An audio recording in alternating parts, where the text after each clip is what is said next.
Hello दोस्तों, मैं दीपक स्वागत करता हूँ आपके अपने यूट्यूब चैनल जय हिंद भाई दीपक सर पर। दोस्तों, जैसा कि आप लोग थंबनेल पर देख रहे होंगे, आज हम पढ़ेंगे क्लास 10 का बहुत ही सुंदर, बहुत ही अच्छा, एकदम छोटा सा टॉपिक जिसका नाम है लोकतंत्र एवं विविधता। लोकतंत्र विविधता से हमारे एग्जाम में बहुतायत बार प्रश्न पूछे गए, यानी कि बोर्ड एग्जाम में इससे एक प्रश्न हमेशा आ ही जाता है, चाहे आपका लघु हो, चाहे आपका एक नंबर में बहुविकल्पीय ही आ जाए, लेकिन आता इससे एकदम सुनिश्चित ही। ठीक, तो लोकतंत्र और विविधता से कैसे प्रश्न बनते हैं, साथ साथ इसकी क्या इंपॉर्टेंस है, इन सभी को मैं बहुत ही अच्छी तरीके से आपके समझ रखूंगा। तो आपका काम क्या होगा, आपका काम यह होगा कि वीडियो को लाइक करेंगे और नए होंगे सब्सक्राइब करेंगे और अपने दोस्तों के साथ शेयर भी करेंगे, ताकि उनको भी इस पाठ संबंधी समस्या है वह खत्म हो जाए। और वीडियो को पूरा देखने से पहले आप पूरा कॉपी निकाल के इसको लिख लेंगे, मतलब कॉपी में इसको लिख लेंगे, ताकि इस वीडियो को जो बनने वाले प्रश्न है या फिर इनसे जो इम्पोर्टेंसी आपकी है वह सारे आपको क्लियर हो जाए। तो इस पाठ को पढ़ने से पहले हम इसके पाठ के बारे में जानते हैं। लोकतंत्र एवं विविधता। वास्तव में लोकतंत्र विविधता होती क्या है? तो लोकतंत्र मतलब आप जानते हैं कि लोकतंत्र होता क्या है। लोकतंत्र, तो लोकतंत्र क्या होता है? तो आपने क्लास 8 से 7 से 6 से पढ़ा होगा। अच्छा, इनमें नहीं पढ़ा होगा, क्लास 9th में आपने सुनिश्चित ही पढ़ा होगा, क्योंकि पार्ट है 9th का, जो पॉलिटी का पार्ट एक है लोकतंत्र ही है। तो लोकतंत्र होता क्या है? तो लोकतंत्र एक ऐसी व्यवस्था होती है जिसमें जनता के द्वारा जनता के लिए ही नियम कानून बनाए जाते हैं, तो उसे कहते हैं लोकतंत्र। यानी कि आप ही लोगों के लिए और आप ही के द्वारा जो कानून बनेगा वही लोकतंत्र होगा। ठीक, यानी कि सिंपली अगर बात की जाए तो लोगों के द्वारा लोगों के द्वारा लोगों के लिए लोगों के लिए लोगों के द्वारा लोगों के लिए बनाया गया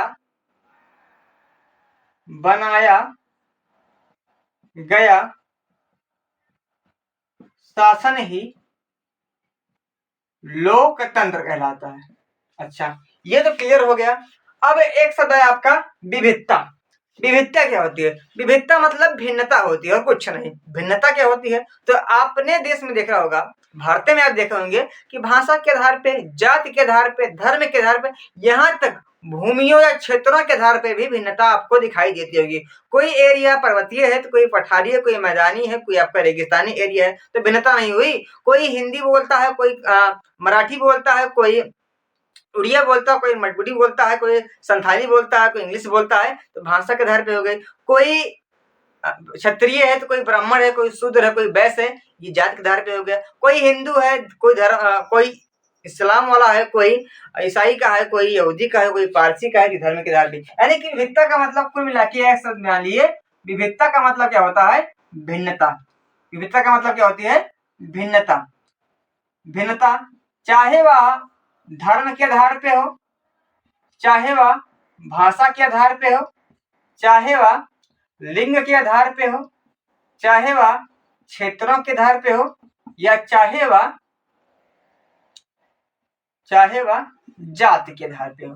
तो इन सभी प्रकार से एक प्रत्येक देशों में इन सभी प्रकार की भिन्नता पाई जाती है। लेकिन वास्तव में क्या यह भिन्नता जो है विभाजन का रूप लेती है?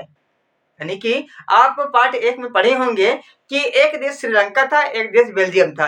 बेल्जियम में अनेक प्रकार की भाषा के आधार भिन्नता होती थी, लेकिन वास्तव में इस भिन्नता को विभाजन का रूप वह नहीं रहने देता है। यानी कि भाषा के आधार पर भिन्नता होते हुए भी वह अपने देश को संशोधन करके संविधान में अपने देश को बचा लेता है। लेकिन एक देश श्रीलंका होता है जहाँ पे भाषा के आधार पर भिन्नता होती है, लेकिन वास्तव में अपने देश को बचा नहीं पाता है और वह देश टुकड़े में बढ़ जाता है, वहां पे गृह युद्ध भी होता है। ठीक, तो वास्तव में जो विभिन्नताएं होती हैं, जो विविधता होती है, वह विविधता विभाजन का रूप कहीं कहीं पे लेती है, कहीं कहीं पे नहीं लेती है। तो हमें इस पाठ के माध्यम से समझाया जा रहा है कि वास्तव में भिन्नता जरूरी है या कैसे कैसे विभाजन का रूप लेती है और कहाँ कहाँ विभाजन का रूप नहीं लेती है। तो हमें शुरुआती में बताया गया है कि अमेरिका में क्या हुआ था?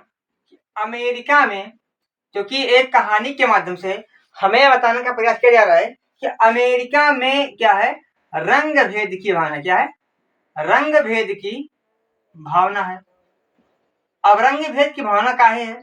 क्योंकि अमेरिका भी पहले यूरोपियों का गुलाम हुआ करता है। यानी कि जैसे अंग्रेज हमारे भारत में आए थे और हमें गुलाम बनाए थे, पहले व्यापार के दृष्टिकोण से आए थे और हमें गुलाम बना लिए। उसी प्रकार अमेरिका में भी यूरोपीय गए थे, लेकिन वहाँ के लोगों को गुलाम नहीं बना पाए, केवल केवल यहाँ पे व्यापार कर रहे थे। लेकिन व्यापार करने के लिए, क्योंकि अमेरिका देखा जाए आज क्षेत्रफल के मामले में तीसरा राज्य है, क्षेत्रफल मामले में क्या है, तीसरा है, चौथा बड़ा देश है। और आज वर्तमान की जनसंख्या की बात की जाए तो आज अमेरिका में जनसंख्या जो है वह 30 से 32 करोड़ है, यानी कि जमीन इसकी ज्यादा है और आदमी यहाँ पे कम है। जब आज 30-32 करोड़ आदमी है तो पहले बहुत ही कम मात्रा में आदमी थे। तो यहाँ पे जो यूरोपीय थे, यूरोपीय वह खेती करने के लिए जो अफ्रीका देश है, दक्षिण अफ्रीका क्या है जो देश है, वहां से गुलाम ले जाते थे और अमेरिका में खेती करते थे। अच्छा, धीरे धीरे जब अमेरिका आजाद हो गया और जो वहां पे गुलाम गए थे वहीं पे वे बस गए, और जब बस गए तो वहीं के वे नागरिक बन गए, और उनको हम कहते हैं एफ्रो अमेरिकन। क्या कहते हैं उन्हें हम?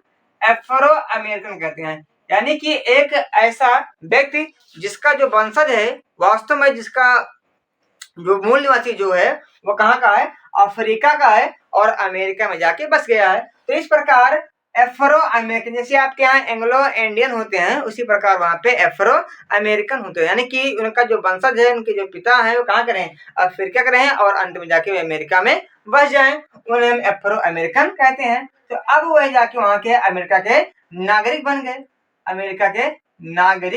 बन गए, और वहां के जो मूल निवासी थे, वास्तव में जो अमेरिकन थे, अब इन दोनों से जमती नहीं थी, क्योंकि जो दक्षिण अफ्रीका के लोग होते हैं वह होते हैं काले लोग, और जो अमेरिका के होते हैं, वास्तव में जो अमेरिका के होते हैं वह अमेरिका के होते हैं कैसे लोग, गोरे लोग। कैसे होते हैं?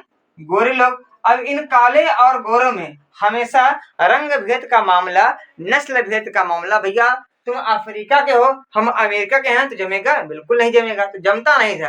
लेकिन धीरे धीरे जैसे अपने यहाँ गांधी जी पूरे आंदोलन को आजाद कराने में पूरा सहयोग किए थे, उसी प्रकार वहां पूरे इस रंग भेद की भावना खत्म करने के लिए वहां पे एक व्यक्ति जिनका नाम था मार्टिन लूथर किंग जूनियर, 1954 से 1968 तक वहां पे क्या चला, समान अधिकार आंदोलन, नागरिक समान अधिकार आंदोलन, यानी कि नागरिक समान अधिकार आंदोलन, समान अधिकार आंदोलन चला। और कौन चलाया इसे? तो मार्टिन लूथर किंग जूनियर नामक व्यक्ति ने चलाया गया। ठीक, तो वास्तव में जो नागरिक वहां के जो है वह अफ्रो अमेरिकन हो चाहे अमेरिकन हो, वह वास्तव में जो अमेरिका में रह रहा है तो उनको भी समान अधिकार मिलना चाहिए। इसकी गलती नहीं, गलती किसकी है? गलती यूरोपियों की है। अगर यूरोपीय उनको अमेरिका में नहीं ले गए होते तो वास्तव में जाति बातें नहीं, लेकिन वहां पे जब जला गए, बस गए वहां पे, तो उनको भी जब नागरिक जब वहां मिल गया तो उनके साथ रंग भेद की भावना कैसे? तो इसके लिए मार्टिन लूथर किंग ने अपना जोर शोर से प्रयास किया और वास्तव में कुछ सफलता इसमें मिली भी आगे चल के। लेकिन इस पूरी कहानी को एक मैक्सिको में हो रहे ओलंपिक से हमें बताया जाता है। ओलंपिक कहानी के माध्यम से इसे बताया जा रहा है। वास्तव में ओलंपिक जब मैक्सिको में हो रहा था तो वहां पे जो अफ्रो अमेरिकन थे वह कैसे कैसे घटनाएं, मतलब क्या क्या किए और अपने इस अधिकार को अपने इस नागरिक समान अधिकार को पाने के लिए उन्होंने कैसा प्रयास किया, कैसे गतिविधियां की, इस कहानी के माध्यम से बताया जाता है। ठीक, तो वास्तव में मैक्सिको में हो रहा था ओलंपिक। कब हो रहा था? मैक्सिको जो ओलंपिक है यह वास्तव में हो रहा था आपका, ओलंपिक है यह आपका हो रहा था 1968। कब? 1968 में, 1968 में हो रहा था।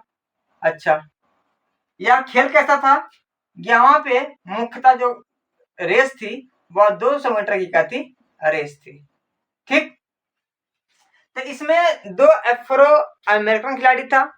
एक का नाम था, इसमें क्या थे, एक का नाम था मार्टिन, सॉरी, एक का नाम था टॉमी स्मिथ। क्या नाम था? टॉमी स्मिथ नाम था। और एक का नाम था जॉन कार्लोस। John Carlos. ये वास्तव में दोनों दोनों एक जीता था स्वर्ण पदक, या इस रेस में स्वर्ण पदक पाया था, और ये पाया था आपका कांस्य पदक। कांस्य पदक पाया था। हालांकि दोनों कैसे थे? ये दोनों थे आपके एफ्रो अमेरिकन। क्या थे? एफ्रो अमेरिकन थे। एफ्रो अमेरिकन थे। अब जब इनको पुरस्कार के लिए बुलाया गया तो पूरी जो देश का, क्योंकि जो भैया ओलंपिक है, ओलंपिक जब होता है तो पूरे देश की मीडिया की जो नजर होती है इसी ओलंपिक पे होती है। कौन स्वर्ण पाया, कौन सा रजत पाया, कौन सा कांस्य पाया, कौन कैसा खेल किया, कैसा प्रदर्शन किया, इन सभी को देखने के लिए लोग इच्छुक रहते हैं। तो लोगों की जो नजर थी वह टीवी पर रही थी। और इसी समय टॉमी स्मिथ और जॉन कार्लोस को लगा, क्योंकि जो कैसे थे, एफ्रो अमेरिकन थे, उनको लगा कि यही अच्छा मौका है, पूरे विश्व की नजर क्या है, हमारे ऊपर है, और हम क्या करें, अपने इस नागरिक समान अधिकार आंदोलन के लिए यही मौका है कि पूरे दुनिया की नजर हमारे ऊपर है, और हम दिखा दें कि अमेरिका जैसी इतना बड़ा देश होते हुए भी वहां पे कैसी रंग भेद की भावना है और कैसी नस्ल भेद की भावना है। हम लोगों को अच्छी तरीके से वहां पे समान अधिकार नहीं मिल रहा है जितना कि वहां के जो मूलतः निवासी उनको मिल रहा है। तो उनको ऐसा मौका लगा, और इस मौके के फायदा उठाते हुए उन्होंने, जब उन्हें मंच पे पुरस्कार लेने के लिए बुलाया जा रहा था, तब भैया उन्होंने कुछ कर दिया। क्या कर दिया? पहली बात वह मुट्ठी उठा के, मतलब दस्ताना पहने, हाथ में दस्ताना पहने, दस्ताना पहने, हाथ को पहने, हाथ खड़ा कर दिया। ठीक, साथ साथ उन्होंने जूता नहीं पहना था, जूता नहीं पहना था। साथ साथ उनके गले में क्या था? गले में मफरल था। क्या? मफरल था। मफरल था। ठीक, जो हाथ में दस्ताना पहने हुए थे और ऐसे हाथ खड़ा किया था ऐसे उठा के, तो यह कुल मिला के अश्वेतों की अश्वेत की शक्ति का प्रतीक, अश्वेत की शक्ति का प्रतीक, शक्ति का प्रतीक बताया जाता है। दूसरी बात, जूता नहीं पहने थे तो वह वहां के लोगों के, यानी कि इन अश्वेतों की गरीबी का क्या था? प्रतीक था। और साथ साथ जो गले में मफरल था, यह मफरल उनकी आत्मगौरव का क्या था? प्रतीक था। और इनका साथ देने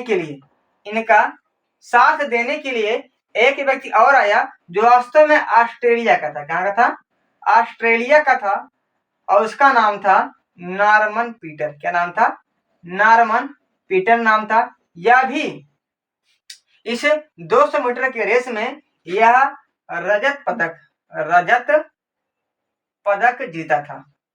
हालांकि ये दोनों तो काले लोग थे, ये दोनों कैसे थे? अश्वेत लोग थे, लेकिन वास्तव में क्या था? यह एक श्वेत व्यक्ति था, एक श्वेत नागरिक था। कहाँ का? ऑस्ट्रेलिया का। यह भी इनका सपोर्ट किया, यह भी जो नॉर्मन पीटर था वह टॉमी स्मिथ और जॉन कार्लोस का भी सपोर्ट किया। वह भी अपने जो जर्सी थी, जो बंडी पहना था, जर्सी पहना था, जर्सी में क्या था? मानवाधिकार का बिल्ला था। क्या था? मानवाधिकार का बिल्ला था। यानी कि कुल मिला के जो ये तीनों व्यक्ति हैं, वे तीनों व्यक्ति अमेरिका में हो रहे रंग भेद की या नस्ल भेद की भावना को, साथ साथ उनमें जो समानता का अधिकार नहीं है नागरिकों को, वहां की जो जनता है उस दृष्टि से देखती है, जो वास्तव में एक नागरिक दूसरे नागरिक को देखते हैं। तो इसीलिए जो ये व्यक्ति थे उन्होंने सोचा कि अच्छा यही मौका है कि पूरी दुनिया की नजर क्या है, हमारे ऊपर है, और हम दिखा दें कि अमेरिका जैसा देश होते, मतलब इतना बड़ा देश होते भी अमेरिका भी यहाँ पर क्या है, लोगों के प्रति यहाँ पे जो वास्तव में रंग भेद या फिर नस्ल भेद की भावना है। तो इसी में कुछ कहानी की मतलब यही कुछ कहानी थी। और वास्तव में इनको टॉमी स्मिथ और जॉन कार्लोस को जो या स्वर्ण या कांस्य पदक मिला था, वास्तव में इनको छीन ले दिया, क्योंकि भैया यह ओलंपिक के खिलाफ था। अब भैया आप क्या करेंगे, आपको पुरस्कार के लिए बुलाया जा रहा है और आप वहां पे जाके तमाशा करेंगे तो अच्छा नहीं होगा। तो इसलिए इन दोनों को इस पुरस्कार से वंचित किया गया। और साथ साथ ऑस्ट्रेलिया ने नॉर्मन पीटर को इनकी सहायता करने से अपने इस खेल से उनको निकाल, यानी कि अपने टीम से निकाल दिया। अच्छा, लेकिन अगर बात की जाए जो ये जो अफ्रो अमेरिकन है, इन दोनों अफ्रो अमेरिकन के मरने के बाद इनकी जो मूर्ति है उनके जहां वे पढ़ते थे वहां पर लगाया गया। इसका नाम था सेंट हॉज यूनिवर्सिटी, वहां पे लगाया गया। अच्छा, जब यह नॉर्मन पीटर मरा तो मरा 2005 में, और 2005 में जब मरा तो ये दो तो जिंदा थे। तब इनकी मृत्यु को इनकी अर्थी को एक कंधा दिए थे, यानी कहने का मतलब कुल मिला के कहने का मतलब यह है कि कोई देश लोकतांत्रिक होते हुए भी अनेक प्रकार की भिन्नताओं से घिरा हुआ है। वहां पर भी अनेक प्रकार की समस्याएं लोगों को लेकर, जातियों को लेकर, भाषाओं को लेकर, धर्म को लेकर या फिर रंगों को लेकर अनेक समस्याएं होती है। तो यह कहानी के माध्यम से कुछ बताने का प्रयास किया गया है। तो आशा करता हूँ आपको समझ में आया होगा। अब मिलते हैं किसी नेक्स्ट वीडियो में इसके अगले पार्ट को लेकर। आज के इतना काफी। जय हिंद, जय भारत।